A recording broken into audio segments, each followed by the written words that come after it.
Les concertations entre le gouvernement et les forces vives des différentes régions se sont déroulées hier sur toute l'étendue du territoire national. Objectif expliquer à la nation burkinabé le rôle et la place du Sénat dans le renforcement de la démocratie au Faso. L'étape de Bobo Dioulasso et de Fada vous seront présentées dans cette édition. Et puis à jour J-3 du début du baccalauréat, comment les candidats se préparent-ils pour affronter les épreuves du premier diplôme universitaire? La réponse tout à l'heure avec Ramatou Zida et C. Sylvestre qui ont fait le tour de certains établissements. Voilà pour le sommaire. Bonsoir à tous et bienvenue dans ce journal. On commence donc cette édition avec la rencontre entre le gouvernement et les populations de la région des Hauts-Bassins. À l'ordre du jour, l'action gouvernementale et la situation de la nation avec un point d'honneur sur la création du Sénat. L'équipe gouvernementale a expliqué les bien-fondés de la mise en place de la deuxième chambre. Elle s'est aussi apaisantie sur les mesures prises pour le bien-être des populations. Ahadi Sandamba pour le compte-rendu. C'est une mission de communication sur l'action gouvernementale et la situation actuelle de la nation. Ici, à Bobo Dioulasso, les ministres Vincent Zakane et Moussa Ouattara disent venir s'acquitter d'un devoir, celui de rendre compte au peuple. Face donc au corps constitué et forces vives de la région des Hauts-Bassins, 4 points ont été exposés. L'état de la mise en œuvre des réformes politiques, les grands chantiers de développement, la nécessité de renforcer la paix sociale par le dialogue et les préoccupations spécifiques à la région. Nous pouvons dire à l'issue de ces rencontres que partout nous avons eu des oreilles attentives, des oreilles très attentives. Les différents participants, les forces vives, tout comme les corps constitués, ont porté une attention toute particulière sur la question des réformes politiques, en particulier le Sénat. Sur cette question donc, toutes les préoccupations des participants se sont focalisées sur les motivations réelles de la création du Sénat, ses missions ainsi que son apport à l'approfondissement de la démocratie. Et pour la délégation gouvernementale, la mise en place d'une deuxième chambre parlementaire s'avère nécessaire étant donné que la démocratie et la bonne gouvernance comptent autant que tous les autres secteurs dits prioritaires. Nécessairement, l'existence d'un Sénat contribue à améliorer la démocratie, d'autant plus qu'on prend en compte tout le monde. La démocratie, je rappelle, c'est le pouvoir du peuple, par le peuple et pour le peuple. Quand le peuple est pluriel, il faut dans toute la mesure du possible s'en approcher le maximum. Avoir 2 chambres dans le Parlement n'est pas signe d'un recul. Tout dépend de ce qu'on en fait. Dans notre pays, on a décidé d'aller dans ce sens. La décision a été prise de manière démocratique. Je pense qu'en tant que citoyens, nous devons aller dans ce sens. Pourquoi ne pas expérimenter cela? Une expérimentation dont la mise en œuvre divise la classe politique burkinabé et fait couler beaucoup d'encre et de salive depuis un certain temps. Et comme il fallait s'y attendre, la question de relecture de la grille indemnitaire, salariale, de la loi 013 et des textes d'application des concours professionnels s'est fait inviter au débat. La délégation a donc apporté des éléments de réponse comme quoi toutes ces réformes sont en cours. À Fada, dans la région de l'Est, une mission de l'exécutif a sacrifié au même rituel avec pour but de porter l'information vraie aux populations. Au-delà des questions relatives à la création du Sénat, les échanges ont porté sur l'insécurité, le chômage et le foncier rural. Des détails avec Frédéric Etienne Bassenga. Près de 4 heures de temps pour mettre à nu dans la région de l'Est les avantages du Sénat et les actions menées par le gouvernement burkinabé pour juguler la vie chère. À Fadangourouman, Jean Koulidiati et Mama Zungrana sont allés échanger avec les forces vives de cette région sur la mise en place du Sénat, mais surtout recueillir leurs avis et suggestions. Le processus qui a abouti à l'adoption du Sénat, le mode de désignation des sénateurs, son budget et son apport dans la consolidation de la démocratie, tout a été passé au peigne fin. Nous avons été rassurés que tout simplement les dispositions qui sont au niveau constitutionnel et au niveau du Sénat ne permettent pas de prendre la jeunesse parce que de façon étymologique, quand on parle de Sénat, ça amène à un certain d'âge donné. Cependant, certains, à l'image de Youmali Lompo, membre du Conseil régional de l'Est, restent toujours dubitatifs. Pour lui, au regard de tous les problèmes que connaît le Burkina, le Sénat ne doit pas constituer une priorité.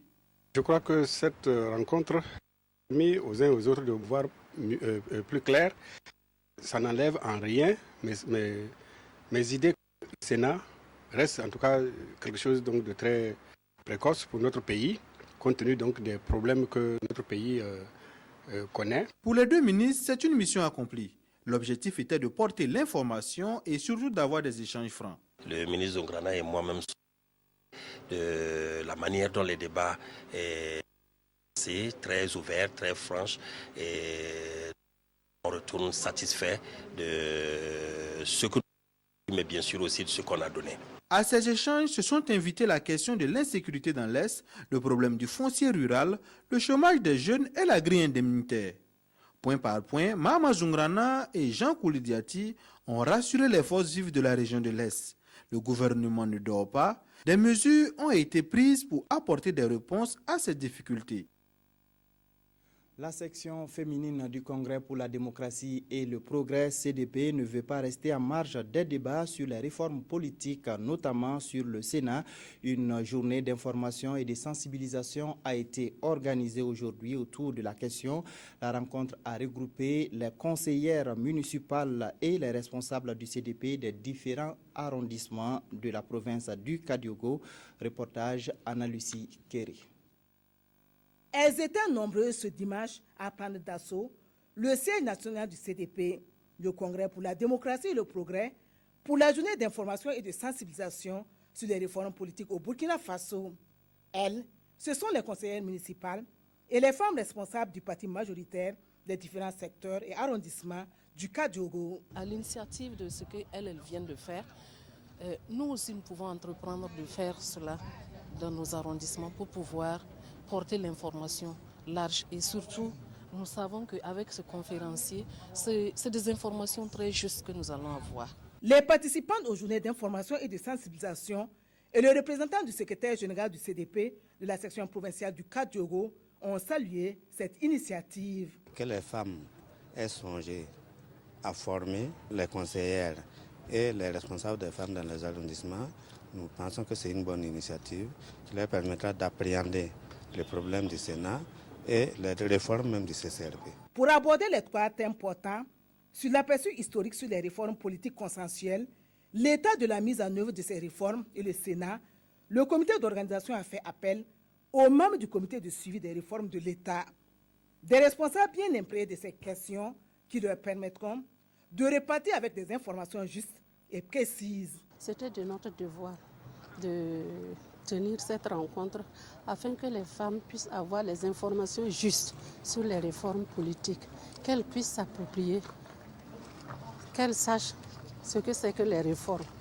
Il faut qu'elles sachent ce que c'est que le Sénat, quand ça a été décidé et qu'est-ce que le Sénat peut apporter à notre démocratie. En initiant cette rencontre d'échange, les premiers responsables du secrétariat provincial du CDP, chargés de la mobilisation des femmes du Kadiogo, sont conscientes que les femmes, par leur engagement et leur dévouement, représentent une force politique. Elles sont également convaincues que la contribution de la femme à l'évolution socio-politique dans l'histoire du Burkina Faso est indéniable.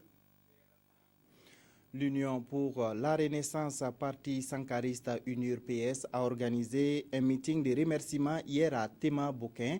Maître Benewende Sankara et une délégation de son parti sont allés traduire leur satisfaction aux électeurs de cette commune pour leur conduite exemplaire et leur mobilisation lors des élections couplées du 2 décembre dernier. Le point avec Maxime Zongo.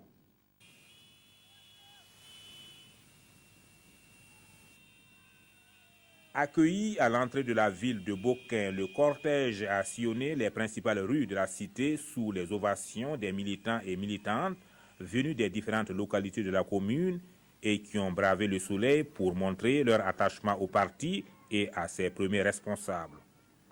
Point de chute, le domicile du maire sortant Ernest Nongma Ouedraogo, lieu retenu pour le meeting où une ambiance entretenue attendait les officiels. Nous avons été à des élections couplées et à Bokin, dans la commune rurale de Bokin, nous estimons, au regard des suffrages exprimés, que la mairie devrait en principe revenir à la gestion de mon parti. Voilà pourquoi nous sommes venus encourager les militants et les militantes pour le travail travail qui a été abattu malgré les difficultés, malgré les problèmes monstrueux auxquels ils ont pu faire face, sans véritablement de grands débordements. À ce rendez-vous de démonstration de légitimité, toutes les couches étaient représentées. Les anciens, les jeunes, les femmes, les élus locaux et provinciaux du parti, tous ont salué l'engagement et le courage des militants et leur détermination à ne pas céder du terrain. Les derniers développements de l'actualité politique au Burkina, dont la création du Sénat, la conduite à tenir pour réussir les mots d'ordre à venir, autant d'aspects sur lesquels le président de l'UNPS a insisté lors de son intervention. Les membres de l'Association des régions du Burkina Faso, ARBF, ont tenu leur congrès ordinaire. La session a permis de faire le point des activités entreprises et de mener des réflexions autour du fonctionnement de la structure. Créée depuis 6 ans, l'ARBF se veut un instrument de renforcement du processus de la décentralisation au Burkina Faso. Nicolas Zigani pour le reportage. Cette deuxième session ordinaire du congrès de l'Association des régions du Burkina Faso, ARBF, se tient dans un contexte marqué par le renouvellement du mandat du bureau exécutif suite aux élections du 2 décembre 2012. Ce cadre d'échange est un moment fort d'introspection et de réflexion pour mieux défendre les positions des communes avec des propositions pertinentes de développement. Nous attendons effectivement le transfert des compétences et en tout cas nous sommes prêts à montrer à nos populations que le fait qu'elles nous aient fait confiance en nous élisant, nous leur sommes reconnaissants et nous voulons travailler pour elles. Il faut noter que l'ARBF, à travers de multiples actions, a pu se tisser des relations en devenant un maillon fort dans la mise en œuvre de la décentralisation. La décentralisation est un long processus, un processus lourd qui demande déjà de réunir suffisamment d'intelligence pour savoir où on va. C'est pour ça qu'au Burkina Faso, nous avons choisi notre voie. La voie, une voie originale qui s'adapte à nos capacités, qui s'adapte à nos réalités socio-culturelles et qui s'adapte à ce que nous voulons que le Burkina soit demain. Au regard des défis, l'ARBF veut pleinement jouer sa partition en se donnant les moyens pour bâtir et renforcer une économie locale forte avec les populations à la base. Ouvert le 20 juin dernier, le Salon de l'ingénierie, de la construction et du bâtiment SICABAT a reçu la visite du chef du gouvernement. De nombreuses entreprises de construction et de fabrication de matériaux exposent leurs produits et leur savoir-faire sur le site du CIAO. Luc Adolphe Thiao s'est réjoui de la qualité et du coût des produits exposés. Jacques Lamissatar Paga. Des matériaux de construction locaux et importés, du matériel d'embellissement, de confort, de sécurité et des banques. C'est ce qu'a donné à voir ce 9e Salon international du bâtiment SICABAT. Et le chef du gouvernement a choisi le dernier jour pour visiter le salon. Des technologies qui sont à la fois moins coûteuses et plus efficaces, adaptées à notre pays, que ce soit dans le domaine du bâtiment, dans le domaine de l'électricité. Et je constate qu'il y a des progrès qui se font. Donc je ne peux qu'encourager les entreprises. L'un de nos points faibles au Burkina Faso, c'est assurément la finition en matière de construction. Et je pense que le SICABAT devrait permettre justement aux entreprises d'échanger leur expérience afin que dans ce secteur, le secteur du bâtiment, le secteur du génie civil, il y ait toujours des progrès. Pour le promoteur, le SICABAT 2013 est un véritable succès. Il donne rendez-vous déjà pour la 10e édition l'année prochaine. Il y a énormément de choses à découvrir et le public est très satisfait. Et c'est ça qui nous réjouit le plus. Parce que ce que nous faisons, c'est présenter des nouvelles technologies, de nouvelles choses au public et c'est le plus important pour nous. Les exposants, eux, ont des avis partagés, mais tout compte fait, le salon a permis une visibilité ainsi que des échanges professionnels. Nous sommes des menuisiers professionnels venant de la Côte d'Ivoire et Dieu merci, on a le monsieur Roucheux qui a monté l'atelier de menuiserie et il a monté, nous a fait appel de venir et puis on va essayer de faire ce que nous savions faire. Et Dieu merci, aujourd'hui on a essayé de faire ce que nous savions faire. On est venu exposer, mais il y a d'autres qui pensent même que ces portes-là viennent d'ailleurs. Pourtant, ça a été fait à Ouaga ici. À notre niveau, on pense que c'est positif. Puisque le fait déjà que les gens n'y croient pas que les portes sont fabriquées ici, nous, c'est déjà satisfaisant pour nous. Notre base même, c'est les matériaux locaux. En ce qui concerne les briques rouges qu'on appelle les BTC, briques de terre comprimées. Donc ces briques ont beaucoup d'avantages pour notre pays parce qu'avec notre climat, une fois que vous le construisez avec, au moment de la chaleur, si tu rentres, c'est un peu frais. Au moment de la fraîcheur, si tu rentres, c'est chaud. Il fait le contraire. Donc c'est les briques qui ont fait pour notre Burkina. Et en plus, c'est un avantage plus parce que ça économise beaucoup au niveau du coût aussi. En matière de résistance, il est plus résistant que les parpaings. Les matériaux locaux étaient très présents à ce 9e salon du bâtiment et les entreprises espèrent que les politiques gouvernementales prennent davantage en compte la promotion de ces produits fabriqués au Burkina Faso et surtout adaptés au climat. La Banque africaine de développement, la Banque mondiale et le Fonds international pour le développement ont organisé ce vendredi la 3e revue conjointe de leur portefeuille. Ces 3 institutions financières ont investi plus de 1000 milliards de francs CFA dans les projets de développement au Burkina Faso. Elles vont, à travers cette rencontre, tenter de lever les obstacles de la bonne exécution, les obstacles donc à la bonne exécution de leur projet. Drissa Serré pour le compte-rendu. Les projets et programmes de développement exécutés au Burkina apportent une contribution énorme à la croissance économique du pays. Cela est rendu possible grâce aux bonnes relations entretenues avec les partenaires techniques et financiers.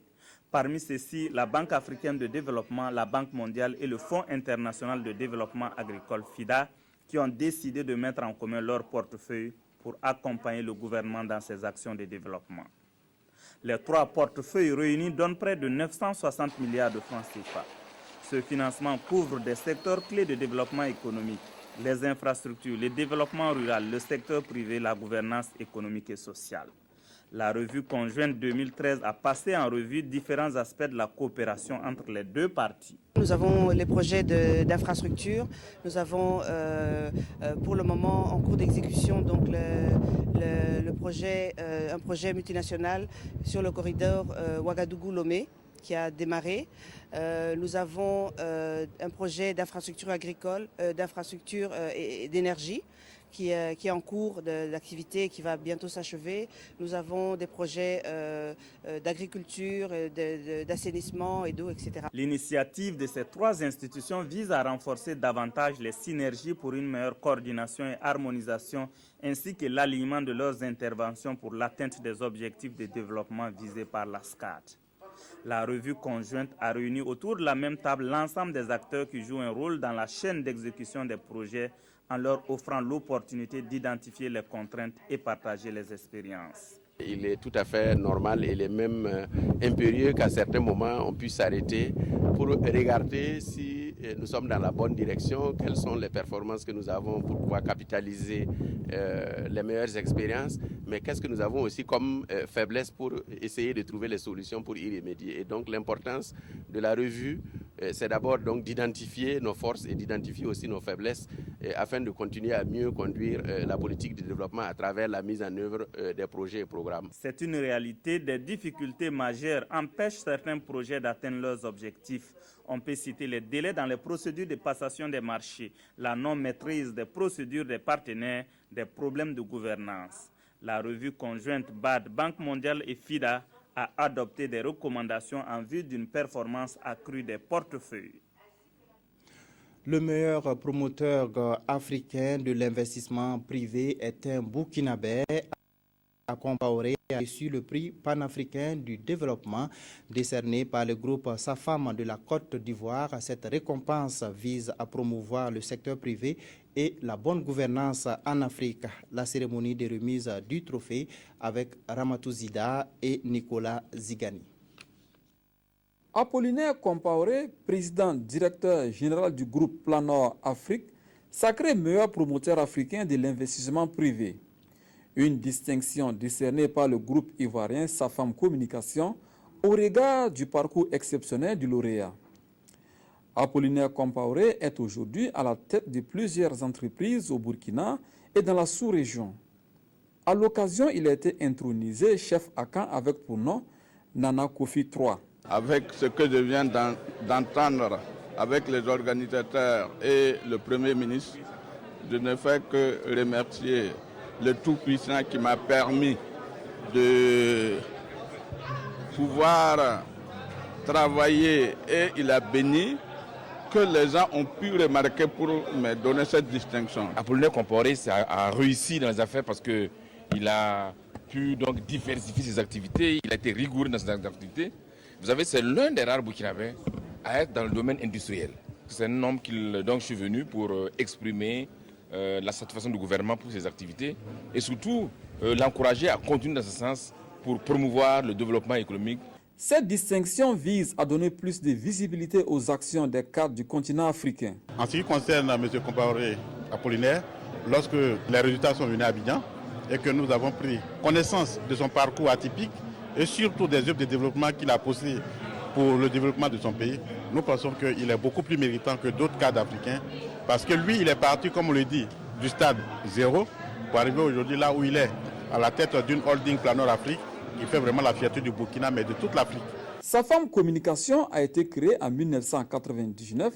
Son objectif au départ était de récompenser chaque année les meilleurs artisans du développement de la Côte d'Ivoire.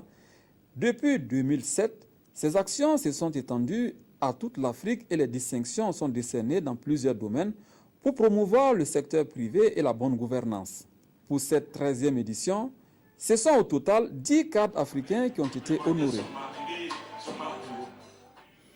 Les épreuves du bac débutent le 27 juin prochain. Les candidats en quête du premier diplôme universitaire sont donc à pied d'œuvre. Chacun veut se donner les moyens de réussir à cet examen. Dans les établissements, l'heure est aux dernières révisions. Une de nos équipes a fait le tour pour voir comment les candidats se préparent à affronter le bac 2013. Je vous invite donc à suivre ce dossier signé Ramatou Zida et Sie Sylvestre Da. Carmel Ouedraogo, 16 ans, élève en classe de terminale D au collège de La Salle, n'a qu'un seul objectif, réussir au baccalauréat 2013. Le bac, ça se prépare depuis le début de l'année. Et en ce moment, nous sommes en période de révision et tout. Donc j'essaie de réviser mes leçons et puis faire des exercices ou souvent réviser les exercices passés et tout.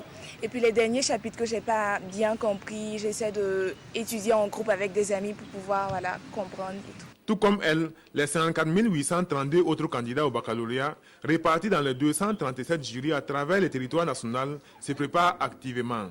Dernière ligne droite et ses candidats ont à cœur de décrocher le premier diplôme universitaire. On essaye de gérer un peu notre temps et puis d'essayer de ne plus trop regarder la télé, de ne plus être trop distrait pour se concentrer et puis pour bien composer le bac. Si tu n'es pas un peu vigilant, il y a la télé, les amis, ceux qui sont déjà en vacances. Donc si tu peux te laisser, on peut prendre pas le temps ne pas apprendre tes leçons, t'amuser, puis Mais surtout la dernière semaine, ça je crois que chacun va se concentrer et puis essayer de faire de son mieux. Moi j'essaie particulièrement, j'essaie de faire un emploi du temps et j'essaie de suivre cet emploi du temps pour mieux bosser mes leçons. C'est le moment de faire un tour d'horizon et de mettre l'accent sur certaines matières pour peu que le programme de l'année ait été épuisé. Comme nous sommes en série littéraire, nous mettons l'accent sur la philosophie, le français et l'anglais. Voilà. C'est les 3 matières de base. On a terminé tous nos programmes dans toutes les matières. Tu peux être bon en maths mais pas comprendre tous les exercices. Donc je me base surtout histoire, géo et tout. Ce sont des matières à ne pas négliger. Souvent, les élèves de terminale 2 surtout disent que c'est SVT, maths, PC. Mais moi je me dis qu'il faut bosser dans toutes les matières, même en anglais parce que ça aide. On ne peut jamais être prêt. Mais nous avons pu quand même épuiser le programme classique, le programme qui est en tout cas démis au Burkina Faso, même si quelque part nous avons sérieusement souffert des mouvements que en tout cas l'année a pu connaître. On n'a pas fini le programme à temps. Bon, on nous a photocopié des cours, surtout en histoire géo, et puis un peu en SVT. Bon, en tout cas, moi je suis un reprenant. Donc je me dis que chez moi quand même, avec ce que j'avais l'année passée, j'essaie de tout assimiler et puis voir si ça va donner. Dans cette lancée, aucune matière n'est à négliger et c'est l'occasion de faire appel à l'expertise des professeurs pour plus de compréhension. Quand on vient à l'école pour bosser, les professeurs sont là. Certains professeurs sont là. Il y a certains frères aussi. Ils ont des notions là-dessus. Par exemple, en philo, je me rappelle que l'autre fois, quand je suis de philo, on ne comprenait pas. On a vu le frère Jean-Luc et c'est lui qui nous a expliqué par quelle méthode on pouvait passer pour aboutir à la solution. Dès qu'il y a par exemple un problème avec tel ou tel sujet, moi j'ai réagi, moi ça ne me dérange pas. Je leur ai toujours dit qu'à n'importe quel moment, dans n'importe quelle position, si je peux leur apporter ces petits plus qui puissent en tout cas les rapprocher en tout cas du succès au bac, moi ça ne me gêne pas. Pour ce qui est du stress et de la peur, chacun essaie de gérer à sa façon pour en venir à bout. On parle entre nous, on se soutient. Et puis aussi, il y a des fois on joue, on fait du sport. Alors, surtout le sport, ça permet de nous décompresser un peu. Mais le plus souvent, c'est quand on est entre amis, on essaie de se soutenir moralement. En tout cas, le stress est présent. Surtout quand il reste plus que quelques jours, quelques semaines, je dirais. Et bon, on met le paquet seulement, on met le paquet. C'est que ça va aller. Ceux qui sont passés avant nous n'avaient pas deux têtes, donc on essaie de s'accrocher. En pareille circonstance, les conseils des encadreurs sont les bienvenus. Des conseils qui devraient permettre d'engager sereinement les hostilités. C'est d'abord prendre le temps de lire le sujet une fois, deux fois, trois fois et quatre fois au besoin pour avoir une compréhension assez objective du sujet. C'est après la première lecture, vous comprenez très vite le sujet, il faut vous rendre compte que certainement il y a un aspect que vous n'avez pas compris qui rend le sujet facile. Il faut préparer avec sérieux cet examen. Il ne faut pas dormir, il faut travailler. Nous ne pouvons que les encourager à mieux faire. Initialement prévu pour le 20 juin, l'examen débute le 27 juin prochain.